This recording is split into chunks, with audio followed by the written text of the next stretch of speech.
اللهم صل على محمد وعلى محمد. اعوذ باللہ السمیع العلیم من الشیطان اللعین الرجیم بسم اللہ الرحمن الرحیم الحمدللہ وکفا والصلاة والسلام علی سید الانبیاء سیدنا و مولانا و ملجانا و مأوانا و حبیب ربنا و طبیب قلوبنا ابی القاسم محمد اللہم صلی علی محمد وآل المصطفیٰ وعلی آلہ الطیبین الطاہرین المجتبی الذین اذهب اللہ عنہم الرجس وطہرہم تطہیرا اللهم صل على محمد وعلى محمد. ولعن اللہ علی اعدائہم وغاصب حقوقہم ومنکر فضائلہم ومصائبہم ومنکر عظمتہم ورفعتہم ونبوتہم وغیبتہم وحرمتہم وشجاعتہم وشہادتہم وولایتہم اجمعین. اما بعد، قال حق سبحانہ تعالی فی القرآن المجید والبرہان الرشید وقولہ الحق. بسم اللہ الرحمن الرحیم ان الدین عند اللہ الاسلام صدق اللہ مولانا العلی العظیم. او کما قال اللہ تبارک و تعالی فی القرآن المجید بسم اللہ الرحمن الرحیم ان اللہ و ملائکتہ یصلون علی النبی یا ایھا الذین آمنوا صلوا علیہ وسلموا تسلیما. اللهم صل اللہم على محمد وعلى صلی علی محمد وآل محمد وعجل فرج آل محمد ولعن اعداءہم اجمعین. سننے والے تمام سامعین، دیکھنے والے تمام ناظرین، آج کی یہ سالانہ مجلس غم، مجلس عزا بسلسلہ روانگی حضرت سید الشہداء و اہل و عیال حضرت سید الشہداء مدینہ سے سادات کی روانگی کے عنوان سے آج کی اس مجلس کا اہتمام کیا گیا ہے. میں دعا گو ہوں اللہ کے کائنات کی باعزت، بعظمت، بابرکت، جلیلۃ القدر بارگاہ میں کہ مالک لم یزل اس ذکر کا اہتمام کرنے والوں کو رزق میں، عزت میں، مال میں، جان میں، اولاد میں اور معرفت میں اضافہ فرمائے، اور ہماری اس سعی و کوشش کو نصرت امام زمانہ عجل اللہ تعالی فرجہ الشریف میں شمار فرمائے. اللہی آمین.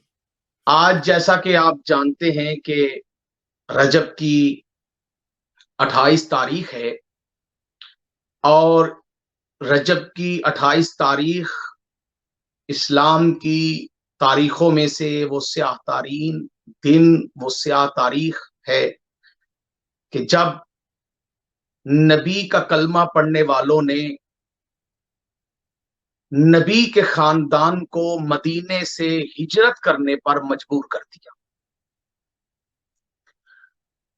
دیکھیں، بحیثیت کلمہ گو، بحیثیت امت مصطفیٰ، ہر کلمہ پڑھنے والے کو یہ حق حاصل ہے اور یہ اس پہ لازم ہے کہ وہ اس بات کی جستجو کرے، مطالعہ کرے، علماء سے پوچھے کہ وہ کون سے ایسے عوامل تھے، وہ کیا ایسی وجوہات تھی کہ رسول خدا صلی اللہ تعالی علیہ وآلہ وسلم کے پیارے بیٹے حضرت امام حسین علیہ السلام اپنے اہل و عیال کو لے کے مدینہ سے چل پڑے. آخر وہ وجہ کیا تھی؟ جس بندے کو اس چیز کی معرفت نہ ہو، جس کو اس بات کا پتہ نہ ہو کہ امام علی مقام سید الشہداء غریب کربلا حضرت امام علی مقام حضرت امام حسین علیہ السلام نے مدینہ کیوں چھوڑا، جسے اس بات کا علم نہیں، اس بندے کو نہ فلسفہ شہادت مظلوم کربلا کی سمجھ آ سکتی ہے اور نہ ولایت علی کی سمجھ آ سکتی ہے. کیونکہ یہ کربلا کی ابتدا کا نام ہے 28 رجب. دیکھیں صاحبان معرفت کے نزدیک کربلا کی ابتدا اس دن رکھی گئی جس دن امیر المومنین علیہ الصلوۃ والسلام کے حق خلافت اور حق ولایت پر ڈاکہ ڈالا گیا اور سقیفہ بنو سعدہ کے اندر نام نہاد مسلمان اکٹھے ہو کے رسول کا جنازہ چھوڑ کے حکومت کے لیے کوششیں کرنا شروع کر چکے. وہ کربلا کا یقیناً پہلا دن تھا. اور اگر یہ بات میں کہوں تو یہ بات از روئے تاریخ، از روئے تفاسیر بالکل عین کتاب ہوگی اور حق بجانب ہوگی کہ کربلا صرف 61 ہجری میں ہی برپا نہیں ہوئی، بلکہ کربلا کا آغاز تو اس وقت بھی ہو چکا تھا کہ جب رسول خدا صلی اللہ تعالی علیہ وآلہ وسلم کو زہر دے کے شہید کیا گیا. اور ایک سازش کے تحت رسول خدا کو زہر دیا گیا اور اس زہر کی وجہ سے اللہ کے پیارے نبی نے ظاہری طور پر اس دنیا سے پردہ فرمایا. کربلا کوئی حادثہ نہیں ہے، کربلا کوئی اچانک رونما ہونے والا واقعہ ہرگز نہیں ہے. اگر آپ لا الہ الا اللہ محمد رسول اللہ پڑھتے ہیں، آپ کا تعلق کسی بھی مذہب و ملت کے ساتھ ہے، کسی بھی فرقے کے ساتھ ہے، تو آپ جستجو کیجئے، کوشش کیجئے اور وہ عوامل تلاش کیجئے، وہ وجوہات کا پتہ کیجئے جن وجوہات کی بنا پر امام حسین علیہ الصلوۃ والسلام نے مدینہ المنورہ کو الوداع فرمایا اور مختصر سا قافلہ لے کے آپ مدینے سے رخصت ہوئے. اس کی وجہ کیا ہے؟ علماء متکلمین نے اس کی لاتعداد وجوہات لکھی ہیں، لیکن میں اپنے سننے اور دیکھنے والے سامعین اور ناظرین کی خدمت میں آج اس کی ایک وجہ پیش کرنا چاہتا ہوں.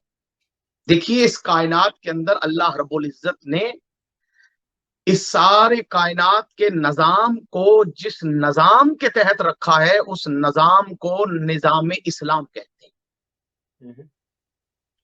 اللہ رب العزت نے قرآن مجید برہان رشید میں بڑے واضح انداز میں ارشاد فرمایا، بسم اللہ الرحمن الرحیم، ان الدین عند اللہ الاسلام، کہ اللہ کے نزدیک دین فقط اسلام ہے.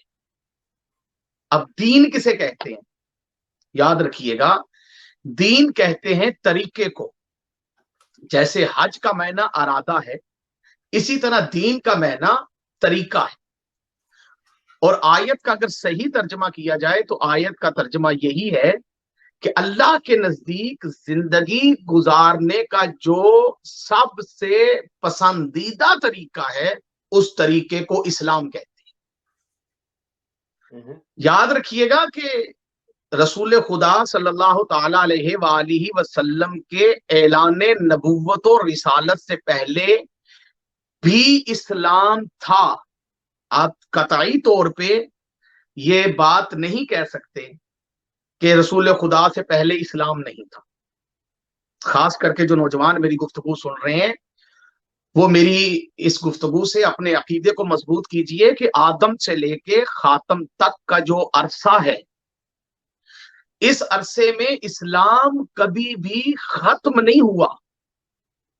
دین وہی تھا جس کا نام اسلام تھا، اور اسی اسلام کے مبلغ اور ہادی بن کر کبھی آدم آئے، کبھی نوح آئے، کبھی عیسیٰ آئے، کبھی موسیٰ آئے، کبھی ابراہیم آئے اور کبھی اسماعیل آئے. نظام ایک ہی تھا جس نظام کے تحت اس کائنات نے چلنا ہے اور جس نظام کے تحت انسانیت نے عروج پانا ہے اور انسان نے جس نظام کے تحت رہنا ہے وہ نظام ایک ہی تھا. اس نظام کا نام ہے دین اسلام، اور اس نظام کے مختلف ناظم زمانے کے اندر لوگوں کی ہدایت کے لیے آتے رہے. اور یاد رکھیے گا کہ اس دین کے اعلان جب میرے اللہ کے پیارے نبی آقائے دو جہان نے جب اس دین کا اعلان فرمایا تو یاد رکھیے گا کہ اس سے پہلے بھی یہ دین موجود تھا. کوئی کم ظرف اور کم علمی ہو سکتا ہے جسے پتا نہ ہو کہ اس وقت یہ دین کہاں تھا. میں آپ کی ایمان کی تقویت کے لیے بتانا چاہتا ہوں اس وقت یہ دین ابو طالب کے گھر میں تھا. بے شک, کیا بات ہے قبلہ, ماشاءاللہ. اس وقت یہ دین جناب حضرت عبد المطلب کے گھر میں تھا, اور خاندان بنو ہاشم اپنی زندگی کو اسی دین اور اسی نظام کے تحت گزار رہے تھے.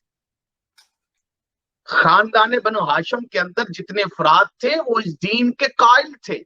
میں اپنی بات کی دلیل اللہ کے قرآن سے دینا چاہتا ہوں, کیونکہ جب قرآن میں اللہ نے اپنے نبی کے آنے کا تعارف کروایا کہ میرا نبی کن لوگوں میں آیا, تو اللہ رب العزت نے ارشاد فرمایا بسم اللہ الرحمن الرحیم لقد من اللہ علی المؤمنین اذ بعث فیہم رسولا.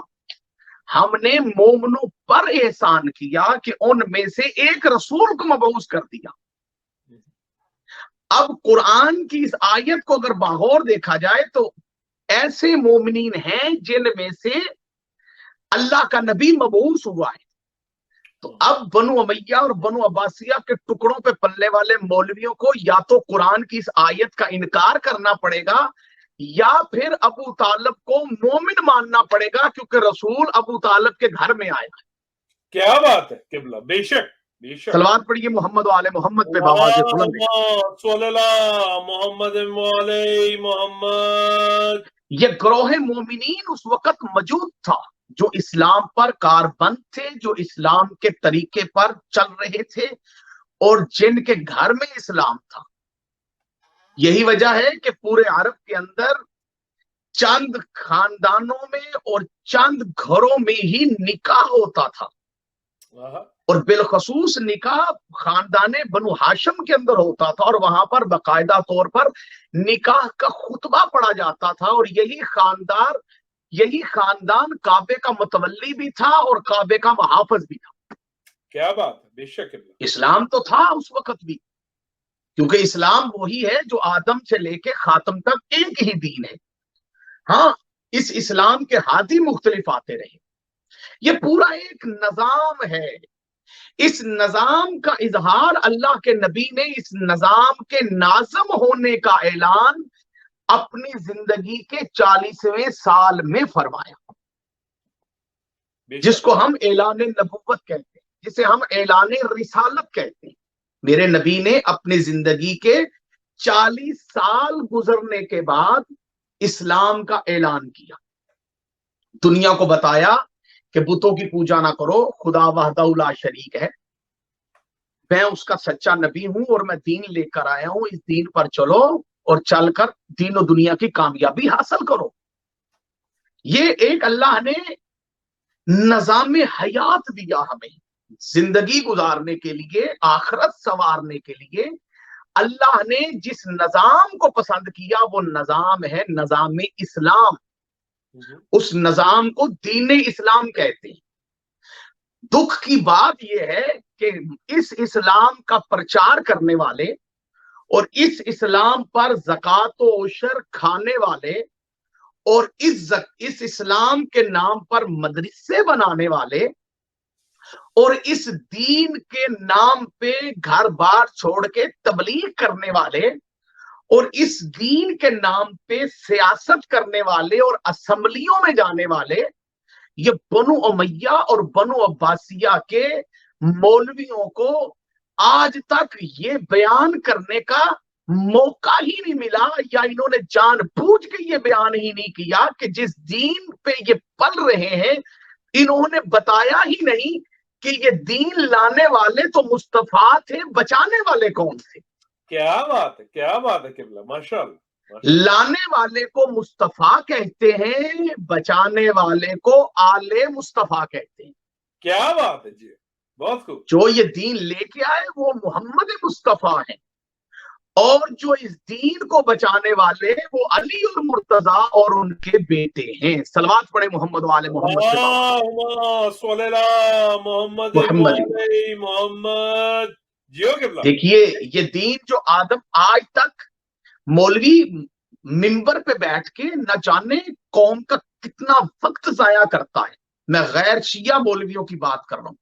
نہ جانے حکمرانوں کے بنائے ہوئے نام نہاد فقہا اور نام نہاد حکومتوں کے بنائے ہوئے اماموں کے فضائل تو یہ پڑھتا ہے. یہ مولوی کبھی نہیں بتاتا کہ اسلام نے جنہیں امام کہا اور جن کی اطاعت کو واجب کیا ان 12 اماموں کے فضائل کیا ہیں. یہ کوئی نہیں بتاتا. یاد رکھیے گا ایک وہ دن جس دن میرے نبی نے اعلان نبوت فرمایا، وہ دن اسلام کا پہلا دن نہیں تھا. وہ دن میرے نبی کے دین اسلام کے اعلان کا پہلا دن تھا. اور یہاں پہ یہ بتانا ضروری سمجھتا ہوں چونکہ اسلام اس وقت سرکار ابو طالب علیہ الصلوۃ والسلام کے گھر میں تھا اور اسلام اس وقت خاندان بنو ہاشم کے گھر میں تھا. اس لیے انہوں نے اسلام کی حمایت میں اپنا تن من دھن سب کچھ قربان کر دیا. اور جو تحریک مصطفیٰ نے چلائی اور جس تحریک پہ نبی کریم علیہ الصلوۃ والسلام نے لوگوں کو اکٹھا کرنا شروع کیا، اس تحریک کے اوپر خرچہ یا بی بی خدیجہ الکبریٰ کا ہوا یا جناب حضرت ابو طالب کا ہوا. کیا بات ہے. جیو قبلہ. ماشاءاللہ. یہ بات بڑی سمجھنے والی بات ہے. میری آج کی گفتگو قطعاً صرف شیعہ احباب کے لیے نہیں ہے. میں اپنے غیر شیعہ بھائیوں کو مخاطب کر رہا ہوں، سکول کالج اور یونیورسٹیز کے طلباء کو مخاطب کر رہا ہوں کہ اگر آپ خوش قسمتی سے کسی مسلمان کے گھر میں پیدا ہو گئے ہیں اور آپ کے ایک کان میں اذان اور دوسرے کان میں اقامت دے دی گئی ہے اور آپ مسلمان کہلواتے ہیں، تو پھر آپ کو اس اسلام کی ہسٹری کا پتہ ہونا چاہیے کہ اس اسلام کے لیے قربانیاں کنہوں نے دی. اور آپ کو پتا ہونا چاہیے کہ جب اس اسلام کا اعلان کیا گیا تو یہ اعلان کس کے گھر میں ہوا. اس اسلام کے اعلان کے مرکز کا نام ہے صحن ابو طالب. کیا بات ہے. جیو قبلہ. بے شک. اور یہ جو دین، یہ زندگی گزارنے کا جو طریقہ جسے دین کہا گیا ہے، اس دین کو اللہ کے پیارے نبی نے نامکمل نہیں چھوڑا.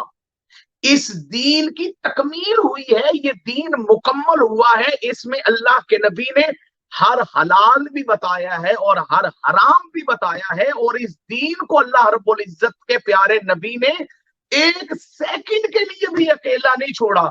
اس نظام کو جو نظام آدم سے لے کر عیسیٰ تک کے نبی اور عیسیٰ کے بعد میرے نبی جس نظام کے لیے ہجرت کرتے رہے، جس نظام کے لیے پتھر کھاتے رہے، جس نظام کے لیے میرے نبی دفاعی طور پہ جنگیں لڑتے رہے، اس نظام کو اللہ کے نبی نے دنیا سے جاتے ہوئے اس نظام کو نامکمل نہیں چھوڑا.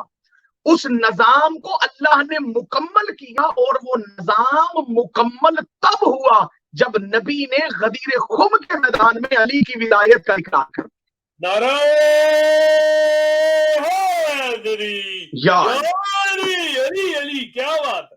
سبحان اللہ. وہ نظام جس نظام کے تحت انسانیت نے اپنی زندگی گزارنی تھی، اس نظام کی تکمیل غدیر خم کے میدان میں اللہ کے نبی نے فرمائی اور علی کی ولایت کا اعلان کر کے بتایا کہ جس نظام کو آدم سے لے کے مجھ محمد خاتم تک ہر نبی نے اللہ کے بندوں تک پہنچایا ہے، میرے بعد اس نظام کا ناظم علی ابو طالب کا بیٹا ہے.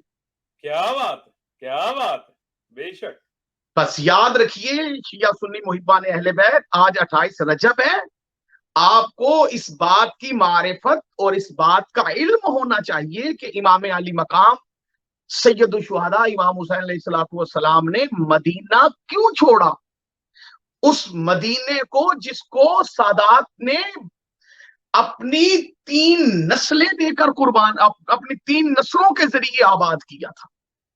سوچنے والی بات ہے.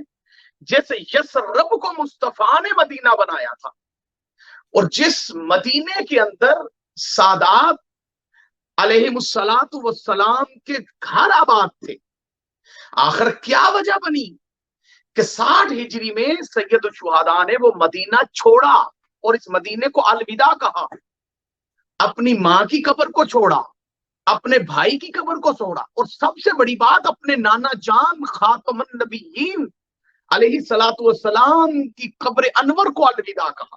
وجہ کیا تھی؟ آپ پچھلی بات اگر آپ کے ذہن میں ہے تو آپ کو وجہ ایک جملے میں سمجھ آ جائے گی۔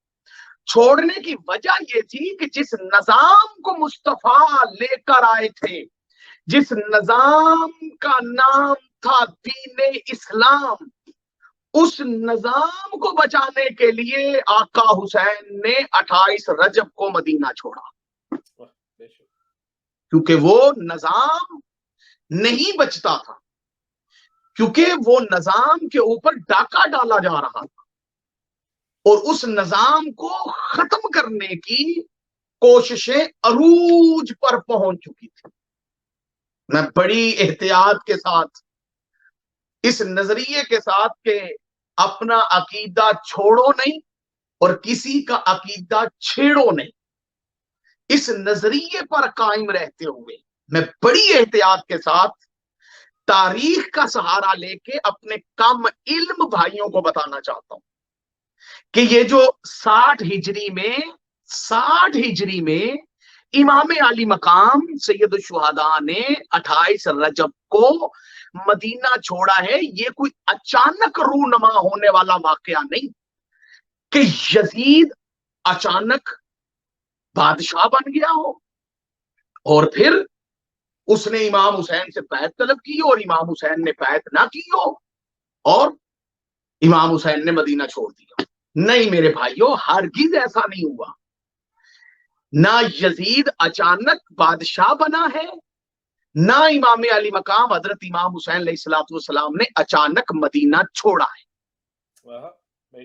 آپ کو اس کے لیے تھوڑا سا پیچھے چلنا پڑے گا۔ سوچنے والی بات ہے، اگر پسلی میں دل میں غیرت ہو نا تو بندہ سوچے کہ جب اللہ کے نبی نے کائنات میں بسنے والے ہر انسان کی زندگی گزارنے کے لیے جس نظام کا ناظم علی بنایا تھا، لوگوں نے پہلے اس علی کو چھوڑ کے سقیفہ بنو سعدہ کے اندر کسی اور کی بیعت کیوں کی؟ کیا بات ہے جیو قبلہ، آخر کیا وجہ تھی؟ کیا نعوذ باللہ نقل کفر نہ باشد علی کے اندر کوئی کمی تھی جو علی کو چھوڑ کے لوگوں نے کسی اور کو خلیفۃ الرسول منتخب کیا اور کسی اور کو حاکم بنایا یا کسی اور کی بیعت کی؟ کیا نعوذ باللہ علی کے اندر کوئی کمی تھی؟ ہرگز نہیں، علی کے اندر کوئی کمی نہیں تھی۔ کمی ان کمیوں میں تھی جنہوں نے نبی کے فرمان کو چھوڑا، اللہ کے قرآن کو چھوڑا۔ کیا بات، ایسا ہی لعنت بے شمار۔ کیونکہ اللہ کے نبی نے تو اپنے بعد اس نظام کے ناظم کو علی بنایا، علی کو اس نظام کا ناظم بنایا اور خود علی کا انتخاب نہیں کیا۔ یہ بات بھی یاد رکھیے گا میرے مسلمان بھائیوں، اللہ کے نبی نے اپنی طرف سے اللہ کے بتائے ہوئے اس دین کا ناظم علی کو خود اپنی طرف سے اس نظام کا ناظم نہیں بنایا، اللہ کے حکم سے بنایا۔ بے شک، اور حکم اللہ نے خود دیا۔ بسم اللہ الرحمن الرحیم، یا ایھا الرسول بلغ ما انزل الیک من ربک وان لم تفعل فما بلغت رسالتہ۔ اگر تو نے یہ کام نہ کیا تو تو نے میری رسالت پہنچائی نہیں۔ اتنے شدید حکم کے بعد اللہ کے نبی نے اس نظام کا ناظم علی کو بنایا اور دنیا کو بتایا۔ اور جب اس نظام کا ناظم علی کو اللہ کے نبی نے بنایا تو یہ بات حجرے میں نہیں ہوئی، یہ برسرے میدان ہوئی اور سب کے سامنے ہوئی، علل اعلان ہوئی، تقریباً 1.25 لاکھ کے مجمع میں ہوئی اور لاتعداد برگزیدہ صحابہ کے سامنے ہوئی۔ اور پھر اس بات کے لیے 3 دن خیمہ لگا کے علی کی بیعت کی گئی۔ لیکن پھر بھی لوگوں نے کیا کیا کہ رسول خدا کے ظاہری طور پہ آنکھیں بند کر جانے کے بعد علی کو چھوڑ کے خود ساختہ ایک میٹنگ کا انعقاد کر کے لعنت بے شمار کیا کیا گیا کہ جو نظام مصطفیٰ لے کے آئے تھے اس نظام کا ناظم کسی اور کو بنا دیا اور علی کی خلافت و ولایت کا انکار کر دیا. یہ یزید جو آ کے برسرے تخت آ کے بیٹھا ہے تو یزید ایسے نہیں بیٹھا. پوچھیے اپنے مولویوں سے یزید کے لیے کس کس نے بیعت کروائی, کس کس نے بیعت کی یزید کی, اور جس نے یزید کو اس تخت پر بادشاہ بنا کر بٹھانے کی کوششیں کی اور اپنی زندگی میں اس نے یزید کی بیعت کروائی, پوچھئے کہ اس کو شام کا حاکم کس نے بنایا تھا. کیا بات ہے قبلہ, بہت خوب بہت خوب. پھر پوچھئے کہ اس کے بھائی کو اس سے پہلے شام کا حاکم کس نے بنایا تھا. پھر پوچھئے کہ جس نے یزید کو تخت پہ بٹھانے والے کو شام کا حاکم بنایا تھا, وہ جس نے اسے شام کا حاکم بنایا تھا اسے حاکم کس نے بنایا تھا. بہت خوب. جنہوں نے اسے حاکم بنایا تھا ان کی حیثیت کیا تھی, اور جو اس سے پہلے حاکم تھے ان کو حاکم کس نے بنایا, اور جو اس سے پہلے حاکم تھے وہ حاکم کیسے بنے, وہ بادشاہ کیسے بنے. یہ سوال ہے, اور یہ سوال میں ہر مولوی کے لیے کر رہا ہوں اور اس کے لیے چھوڑ کے جا رہا ہوں کہ بتاؤ, جب نبی نے غدیر خم کے میدان میں علی کی ولایت کا اور علی کی خلافت بلا فصل کا اعلان کر دیا تھا تو کیا ضرورت پڑ گئی تھی کہ علی کو چھوڑ کے کسی اور کا انتخاب کیا جائے. کیا تمہارا انتخاب اس قابل ہے کہ تم نبی کے انتخاب کا انکار کرو؟ میرا سوال ہے امت مسلمہ سے, تمہیں حق کس نے دیا ہے کہ تم نبی کے جانشین کا انتخاب کرو؟ تم قرآن سے ثابت کر دو کہ اللہ نے امت کو یہ حق دیا ہو کہ وہ کسی نبی کے خلیفے اور جانشین کا انتخاب کرے. تم ثابت نہیں کر سکتے. تم رسول کی کوئی ضعیف حدیث دکھا دو کہ نبی نے حکم دیا ہو کہ میرے بعد تم سقیفہ بنو سعدہ میں اکٹھے ہو کے میرے جانشین کا انتخاب کرنا, تم نہیں دکھا سکتے. یہی سوال ہے, جب ہم یہ سوال آپ سے کرتے ہیں تو پھر آپ ہمیں سب سے پہلے گالیاں دیتے ہیں اور بعد میں گولیاں مارتے ہیں. لیکن آپ ہمیں مار سکتے ہیں, ہمارے سوال کا جواب نہیں دے سکتے. جیو قبلہ, یہ یزید خود آ کے تخت پہ نہیں بیٹھا. سوچنے والی بات ہے, پوری ملت اسلامیہ بھری ہوئی تھی, مدینہ تھا, مکہ تھا, کوفہ تھا. یزید نے تو کسی اور سے بیعت نہیں مانگی. جو اس نے بیعت کا خط لکھا ان 3 ناموں میں سے پہلا نام سید الشہداء کا کیوں تھا؟ اس کا مطلب ہے کہ یزید جیسا ذہن ہر دور میں اس کوشش میں رہا ہے کہ آل محمد ہماری بیعت کر لیں, اور حسین جیسا ذہن ہر دور میں اس کوشش میں رہا ہے کہ ہم قتل ہو سکتے ہیں, یزیدیت کی بیعت نہیں کر سکتے. نعرہ حیدری یا علی علی علی. بہت خوب. جو نظام مصطفیٰ لے کے آئے تھے اس نظام کو ختم کرنے کے لیے بنو امیہ نے سازش شروع کی. دیکھیں بنو عباس بعد میں آئے ہیں, پہلے بنو امیہ ہیں. میں اس نظام کو لپیٹ دینا چاہتے تھے. وہ چاہتے تھے کہ جو نظام نبی لے کے آئے ہیں کسی طریقے سے یہ نظام ختم ہو جائے, کیونکہ یہ ہمارے گلے پڑ گیا ہے. پہلے تو پوجتے تھے بتوں کو, نہ جو بولتے تھے, جو نہ روکتے تھے نہ ٹوکتے تھے. ان کے سامنے شراب بھی پیے رکھتے تھے, ان کے سامنے جوئے بھی کھیلتے تھے, اور وہ اپنے بنائے ہوئے تھے اس لیے وہ نہ روکتے تھے نہ ٹوکتے تھے, کیونکہ وہ تھے ہی بہت. اللہ کے نبی نے جس خدا کی معرفت ان کو دی وہ خدا انہیں ہر برے کام سے روکتا تھا. بے شک وہ جوئے سے بھی روک رہا تھا, وہ شراب سے بھی روک رہا تھا, وہ خدا انہیں ہر حرام کام سے روک رہا تھا, اور وہ خدا انہیں ہر حلال کام کرنے کا حکم دے رہا تھا. میں یوں کہنا چاہتا ہوں کہ عادی مجرموں کی زندگی اسلام نے تنگ کر دی. کیا بات ہے, بے شک قبلہ, بہت خوب. میرے پاس اس سے اچھے الفاظ نہیں ہیں. بہت خوب. عرب کے ریگستانوں میں عرب کے رہنے والے بدماشوں کی زندگیاں جس نظام نے تنگ کر دی, اس نظام کو اسلام کہتے ہیں. کیا بات ہے, بے شک, بہت خوب. یہ شرابیں پیتے تھے, اسلام نے کہا نہیں پینی. یہ جوئے کھیلتے تھے, اسلام نے کہا نہیں کھیلنے دینا. اسلام انہیں برائیوں سے روکتا تھا. مرتے کیا نہ کرتے اگر اس وقت کچھ لوگوں نے مجبوراً اس اسلام کو قبول کیا. یہ تاریخ ہے, یہ سننا پڑے گی. یہ کتابیں جو کتابوں میں حقیقت لکھی ہے, اس کا انکار آپ نہیں کر سکتے.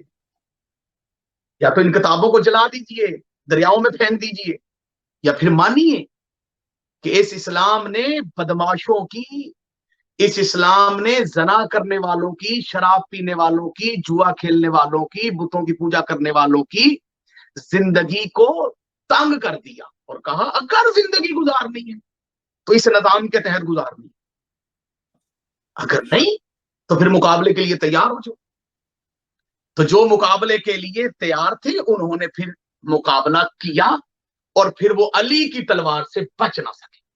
کیا بات ہے, نعرہ حیدری, یا علی علی علی. انہوں نے پھر کیا کیا, وہ علی کی تلوار سے بچ نہ سکے.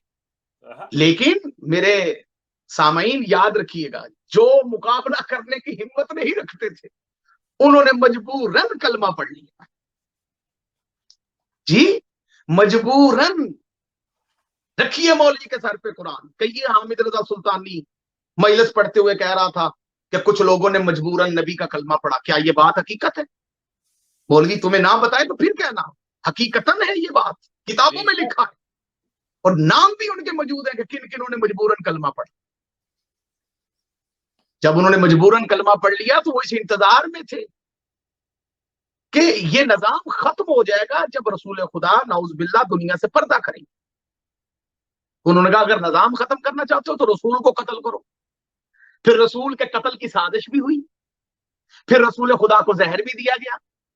لیکن وہ یہ غلط فہمی میں تھے کہ رسول خدا کے قتل کے بعد, رسول خدا کے انتقال کے بعد, رسول خدا کے وصال کے بعد یہ نظام ختم ہو جائے گا. لیکن اللہ نے اس کائنات کو اس نظام کے تحت چلانا تھا, تو اللہ نے رسول خدا کی وفات کے بعد اس نظام کو قائم رکھنے کے لیے اس نظام کے ناظم کو علی بنایا. نعرہ حیدری, یا علی, اللہم صلی اللہ محمد وعلی محمد. جیو قبلہ, جیو جیو, بہت خوب, ماشاءاللہ. اس نظام کو علی کے حوالے مصطفیٰ نے کیا. جب دیکھا گیا کہ یہ آگے ہم پہ رسول مسلط تھے, اب ہم پہ علی کو مسلط کر دیا گیا, اور بندوں نے رسول کے سامنے کہا کہ اب تیرے بعد ہم علی کی اطاعت کریں, تو نے ہم پہ علی کو مسلط کر دیا. کوئی کلیدہ ٹاپک ہے, وہ 18 ذی الحج کو پڑھیں گے. لیکن اب جو مقصد ہے میں وہ بتانا چاہتا ہوں, کم علم امت مصطفیٰ کو بتانا چاہتا ہوں کہ امام علی مقام نے مدینہ کیوں چھوڑا. بس رسول خدا کے بعد بنو امیہ کی سازش تیار ہو گئی کہ اس نظام کو اگر ہم ختم نہیں کر سکتے تو کم از کم اس نظام پر ہم قابض ہو جائیں. تب اس نظام کو قابض, اس نظام پہ قبضہ کرنے کی کوشش کی. بے شک. اسی قبضے کو آگے بڑھایا گیا. وہ قبضہ جو اسلام پر کیا گیا تھا, اس قبضے کو آگے بڑھتے بڑھتے بڑھتے وہ قبضہ آ گیا یزید کے ہاتھ میں. لعنت بے شمار.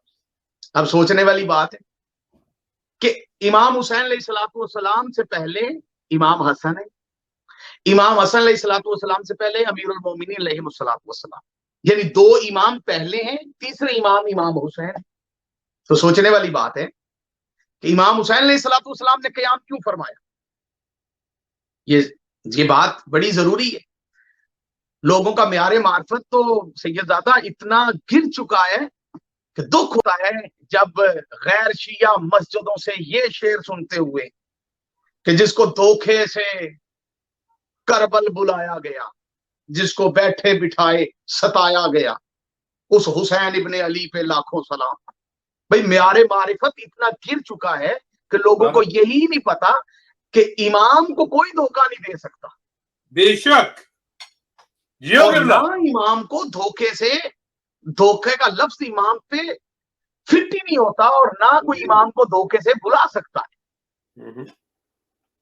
یہ زمانے کے کم معرفت والے خطیبوں اور ادیبوں کے جملے جو کتابوں میں پڑھے گئے اور ممبر سے پڑھے گئے اور کتابوں میں لکھے گئے کہ جسے دھوکے سے کربل بلایا گیا۔ بھائی دھوکہ نہیں دیا گیا امام علی مقام، امام کسی کے دھوکے میں آ ہی نہیں سکتے۔ بسم اللہ الرحمن الرحیم وَمَكَرُوا وَمَكَرَ اللَّهُ وَاللَّهُ خَيْرُ الْمَاكِرِينَ۔ اللہ قرآن میں کہہ رہے ہیں جو مکر کرتے ہیں اللہ سے، وَمَكَرُوا وَمَكَرَ اللَّهُ وَاللَّهُ خَيْرُ الْمَاكِرِينَ، وہ اللہ سے مکر نہیں کرتے کیونکہ اللہ ان کے لیے بہتر خفیہ تدبیر فرماتا ہے۔ وہ سمجھ رہے ہوتے ہیں کہ ہم اللہ کو دھوکہ دے رہے ہیں، وہ اللہ کو نہیں دھوکہ دے رہے ہوتے، وہ اپنے آپ کو دھوکہ دے رہے ہیں۔ امام اللہ کی صفات کا مظہر ہوتا ہے۔ جنہوں نے زندگی میں کسی بھی موقع پر امام کو دھوکہ دیا، انہوں نے امام کو دھوکہ نہیں دیا، انہوں نے اپنے آپ کو دھوکہ دیا۔ بے شک بے شک قبلہ۔ مدینہ المنورہ کے اندر رسول خدا کے پیارے بیٹے زہرا کے لال کو ایسے ہی اچانک مدینہ چھوڑنا نہیں پڑا، اس کے پیچھے وہ ڈکیتی تھی، وہ قبضہ تھا جو اس نظام پر کرنے کی کوشش کی گئی۔ لیکن اب کی بار جو اس نظام کا ناظم جیلی بن کے آیا تھا، اب کی بار جو ڈاکو، اب کی بار جو بدماش، اب کی بار جو قبضہ گروپ کا سرغنہ جس نے اس نظام پہ قبضہ کرنے کی کوشش کی، اس ڈاکو اور اس ملعون یزید ابن معاویہ کا طریقہ واردات کچھ مختلف تھا۔ اس نے اب بیعت مانگی تھی کس سے؟ امام علی مقام حضرت امام حسین سے۔ اگر بیعت کا مطالبہ امام حسن سے ہوتا تو جو کربلا 61 ہجری میں برپا ہوئی ہے وہ تب برپا ہو جاتی جب امام حسن ظاہری طور پر موجود تھے۔ بے شک ایسے ہی۔ دیکھیں اس نظام کو بچانے کے لیے آل محمد نے بہت قربانیاں، بے شک ایسے ہی۔ اب میں وہ قربانیاں گنانے لگا ہوں، اور میرے کم علم مجھ جیسے طالب علم افراد جو ہیں وہ اپنی دل کی تختی پہ لکھ لیں۔ اگر اس نظام کو بچانے کے لیے آل محمد نے قربانیاں دی تو وہ ان قربانیوں میں سے سب سے بڑی قربانی علی کی خاموشی ہے۔ یہ بات بڑی غور طلب بات ہے، ہر بندے کے لیے یہ بات نہیں ہے کیونکہ ہر بندہ اس بات کے لیے نہیں۔ بہت خوب بہت خوب۔ دیکھیں میں مثال دیتا ہوں آپ کو کہ مولا کائنات امیر المومنین علیہ الصلوۃ والسلام کی بارگاہ میں دو مستورات پیش ہوئی ایک بچے کے ساتھ۔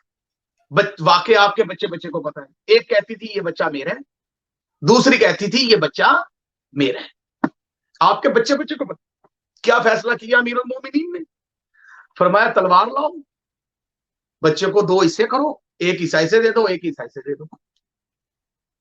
ایک عورت اس میں اچانک بول پڑی، یا علی مہربانی کیجئے، بچے کو قتل نہ کیجئے، اسے ہی دے دیجئے۔ مولا علی نے فیصلہ فرمایا، کہا یہ بچہ تیرا ہے اور تو لے جا۔ بندوں نے کہا یا علی آپ کو کیسے پتا چلا کہ یہ بچہ اس عورت کا؟ فرمایا جب میں نے کہا تھا نا اس بچے کو دو حصے کر کے آدھی اسے دے دو آدھی اسے دے دو، اگر اس عورت کا بچہ ہوتا تو وہ بول پڑتی۔ کیا بات، بے شک۔ اس عورت کا اگر بچہ ہوتا تو وہ کبھی نہ کہتی اسے مت مارو۔ یہ حقیقی ماں تھی نا، تو اس نے کہا کہ یا علی ماریے نا، اس بچے کو دو حصوں میں تقسیم نہ کیجئے بلکہ اسی کو دے دیجئے، چلے پلتا رہے گا اس کی گود میں دیکھ کے ٹھر جایا کروں۔ یہی کچھ تھا مدینے کے اندر۔ علی ابن ابی طالب اگر اس وقت تلوار نکال لیتے، علی ابن ابی طالب علیہ الصلوۃ والسلام اگر اس وقت قیام کر لیتے، علی ابن ابی طالب علیہ الصلوۃ والسلام کی انگلی کے ناخن کے اشارے سے پورا سقیفہ پلٹ جانا تھا، لیکن علی نے اللہ کے دین اسلام کے نظام کو بچانے کے لیے ہر مصیبت برداشت کر لی. کہا اگر علی نے قدم اٹھایا تو پھر تاریخ لکھے گی کہ اس نظام کو علی کی تلوار کی وجہ سے خاتمہ ملا، پر علی تلوار نہیں اٹھائے گا. پہلی قربانی کیا قربانی دی؟ خاموشی علی نے اختیار کر، بایعت نہیں کی علی نے. یہ بنو عباسی اور بنو میاں کے یہ جو نمک خار ملعون کتے بکواس کرتے ہیں کہ علی نے فلاں کی بیعت کی، علی نے فلاں کی بیعت کی، علی نے فلاں کی بیعت کی. اگر علی نے کسی کی بیعت کی ہوتی تو حسین بھی یزید کی بیعت کر لیتے. کیا بات علی نے کسی کی بیعت، علی نے اس نظام کو بچانے کے لیے حالت سجدہ میں قربانی دی. اور پھر اس نظام کے اوپر قبضہ کرنے والوں نے علی کے بیٹے امام حسن سے حکومت مانگی.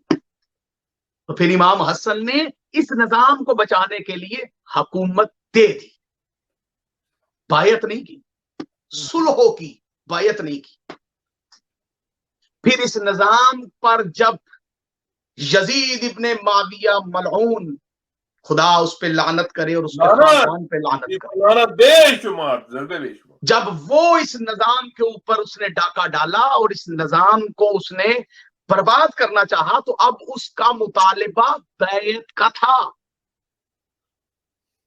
آج شیعوں کے گھر میں پیدا ہونے والا بچہ، میں ایک لفظ کہنا چاہتا ہوں، جو کہتے ہیں کہ علی نے فلاں کی بیعت کی یا امام حسن نے فلاں کی بیعت کی.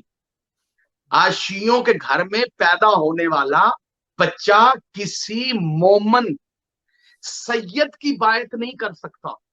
مذہب شیعہ میں بیعت صرف معصوم کی ہے. کیا بات ہے جیو قبلہ. یہ پیری مریدی والا نظام ایک علیحدہ چیز ہے، لیکن یہ جو بیعت کرواتے پھرتے ہیں نا لوگوں کو، ان کو بیعت کا ہی نہیں پتا کہ بیعت ہے کیا. بیعت کہتے کسے ہیں؟ بیعت ہے بک جانا، اگلے کا ہو جانا، اس کا غلام بن جانا. سبحان اللہ. معصوم کے علاوہ ہم نہ کسی کے ہاتھ پہ بک سکتے ہیں اور نہ کسی کی بیعت کر سکتے ہیں. فقراء کا نظام ایک علیحدہ ہے. کسی کو پیر صاحب کہنا ایک علیحدہ ہے، کسی کو مرشد کہنا علیحدہ ہے، مرشد ہونا علیحدہ ہے. لیکن ہاں شیعت میں بیعت نہیں ہے سوائے معصوم کے. معصوم کے علاوہ کسی کی بیعت نہیں. جتنا مرضی بڑا کوئی مومن ہو، جتنا مرضی کوئی سید ہو، اس کی بیعت نہیں ہو سکتی. سوچنے والی بات ہے، شیعوں کے گھر میں پیدا ہونے والا بچہ کسی مومن کی بیعت نہیں کرتا، تو جو خود امیر المومنین ہو وہ مکے کے بدماشوں کی بیعت کرے گا. کیا بات ہے، کیا بات ہے. علی نے کسی کی بیعت نہیں، امام حسن نے کسی کی بیعت نہیں کی، امام حسین نے کسی کی بیعت نہیں. بے شک. اب مطالبہ بیعت کا تھا. 60 ہجری، ایک روایت کے مطابق 26 رجب اور ایک روایت کے مطابق 27 رجب کو یزید کا قاصد مدینے پہنچا خط لے کے. یہ ہاتھ باندھے، زندگی کا پتہ کوئی نہیں، ساری گفتگو بھول جائیے گا، یہ لفظ نہ بھولیے.